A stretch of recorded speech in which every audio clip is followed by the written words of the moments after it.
શિયાળો આવી ગયો છે ને શું તમારે બહુ ફટાફટ કંઈક ભૂખ લાગી છે અને કંઈક જમવું છે ટેસ્ટી એવું, તો એમાં ઓપ્શન છે આપણી પાસે 1 પોટ મીલ, જે છે મસાલા ખીચડી. તો ચલો બનાવી લઈએ મસાલા ખીચડી.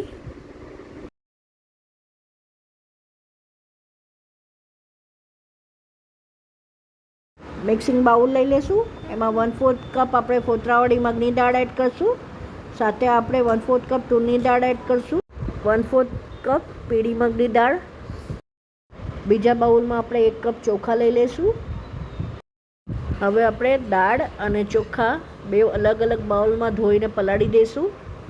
આપણે કુકર લઈ લઈશું મીડિયમ હીટ ઉપર. એમાં આપણે 2 પાવડા આપણે તેલ એડ કરવાનું છે.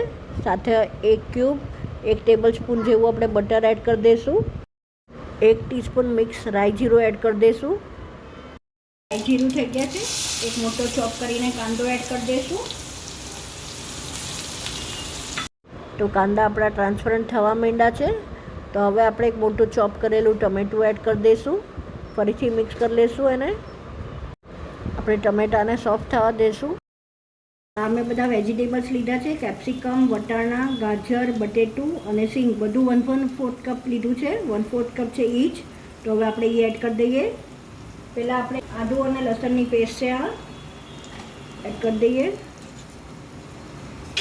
સાથે જ સાંભાર મસાલા છે 1 ટીસ્પૂન એડ કરી દઈએ. આમાં આપણે 2 ટેબલ સ્પૂન કોથમરી એડ કરશું. સાથે હવે વેજીટેબલ્સ પણ એડ કરી દઈશું. મિક્સ કરી લઈએ.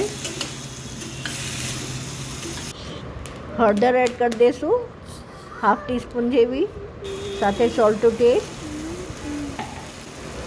આપણે 1 tablespoon red chilli powder અને સાથે 1 ફ્રેશ રેડ ચીલી એડ કરી દઈશું ચોપ કરીને. મિક્સ કરી લઈએ.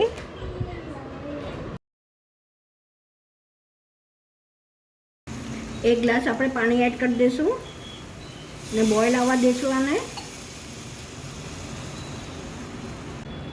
તો તમે જોઈ શકો છો ઉકળી ગયું છે પાણી. તો બસ આ સમયે આપણે જે દાળ પડાવી હતી એ એડ કરી દઈશું, જેનું મેં પાણી નિતારી લીધું છે.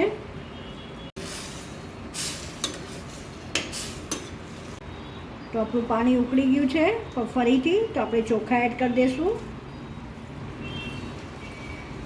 મિક્સ કરી દઈએ.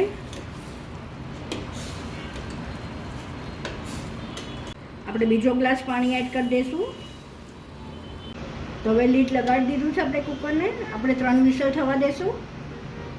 3 વિસલ થઈ ગઈ છે અને કુકર ઠરી પણ ગયું છે. તમે જોઈ શકો છો એકદમ સરસ, જોતાં જ મોંમાં પાણી જે આવી જાય એવી ખીચડી થઈ છે.